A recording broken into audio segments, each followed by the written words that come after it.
Hi YouTube, welcome back to my channel.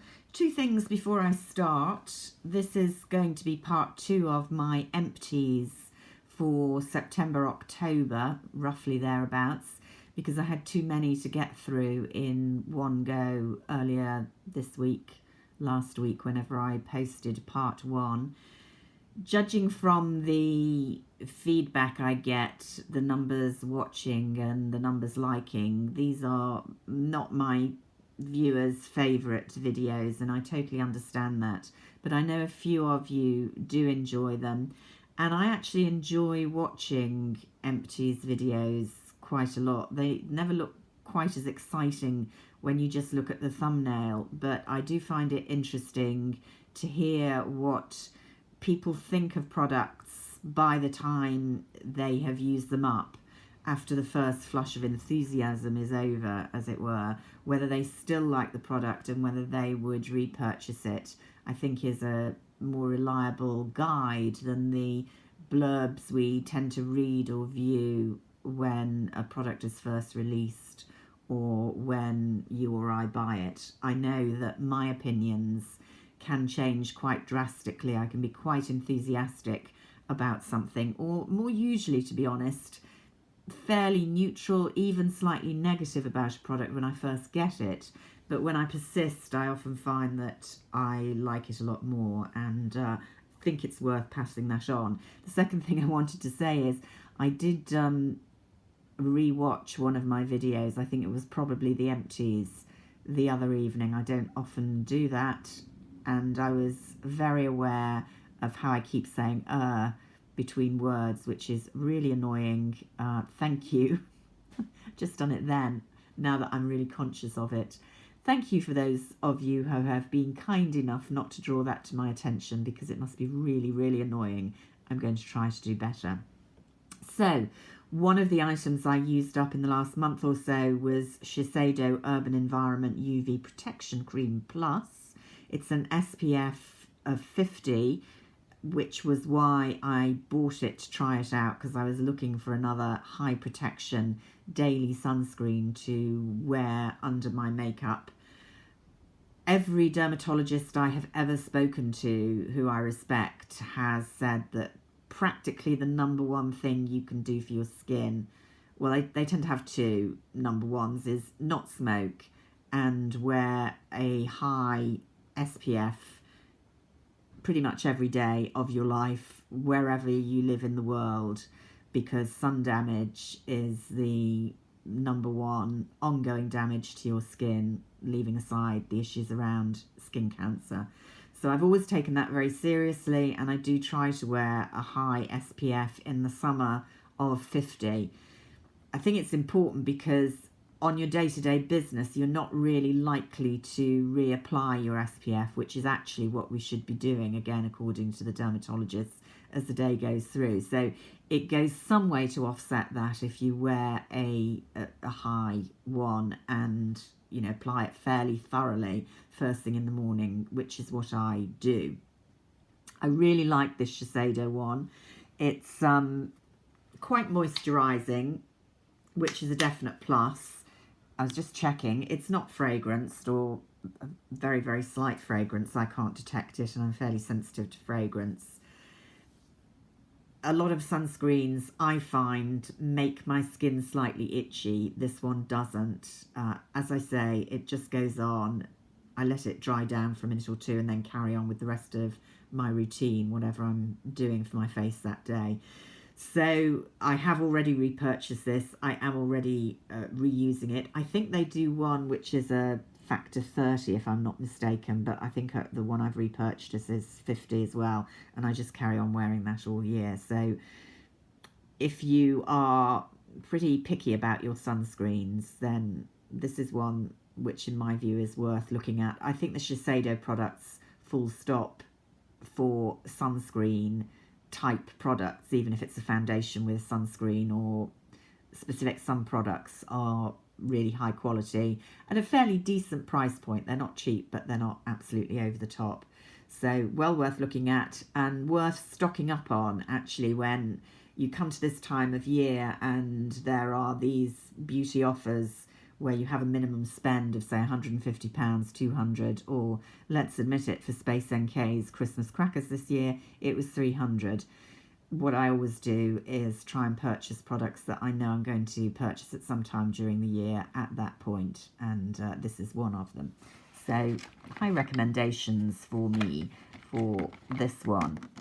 Sorry, there was an Here's one that I wouldn't necessarily repurchase, although I am a fan of Dermalogica as a brand. This was called the MAP 15 Regenerator and was recommended, I think, by someone who gave me a facial. And it's one of these kind of powders that you add to your treatment cream, serum, whatever, to, in this case, target areas of aging.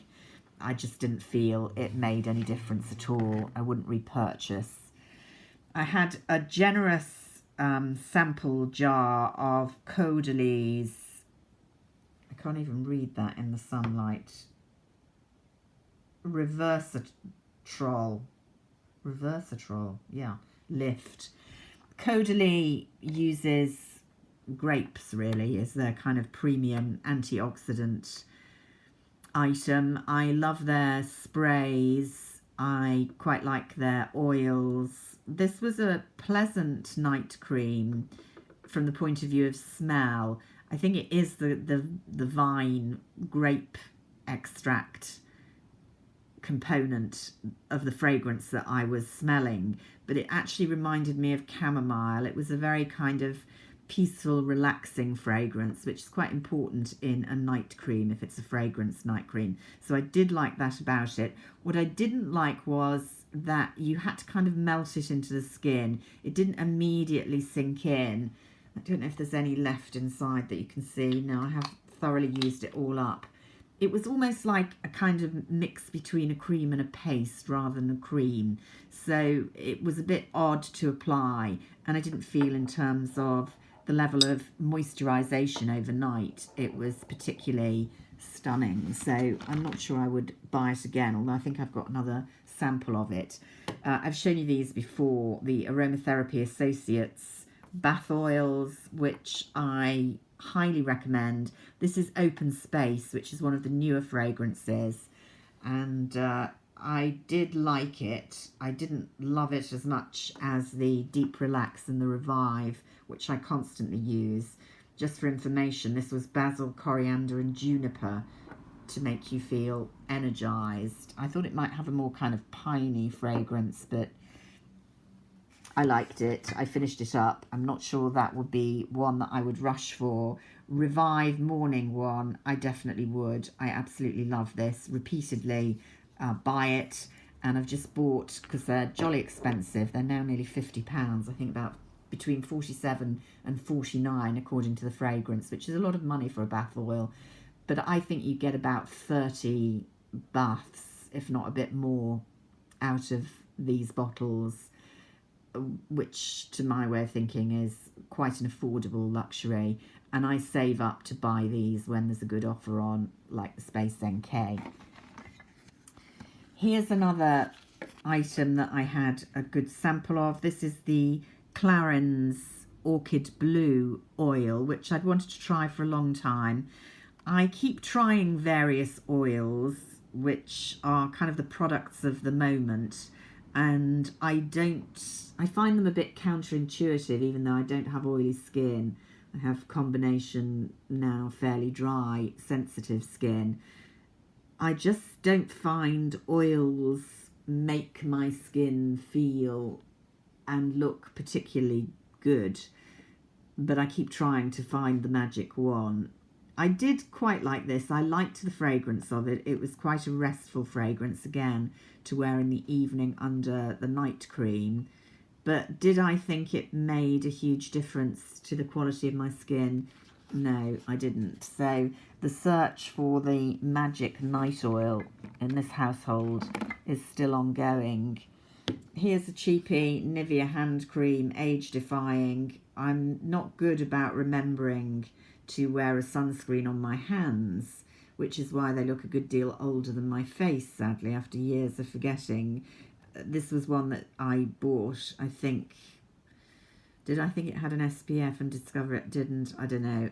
I haven't used it up because before I used it up, it went all runny and gunky and it's being thrown out. So although it was a fairly cheap buy, it's not going to be a repeat purchase.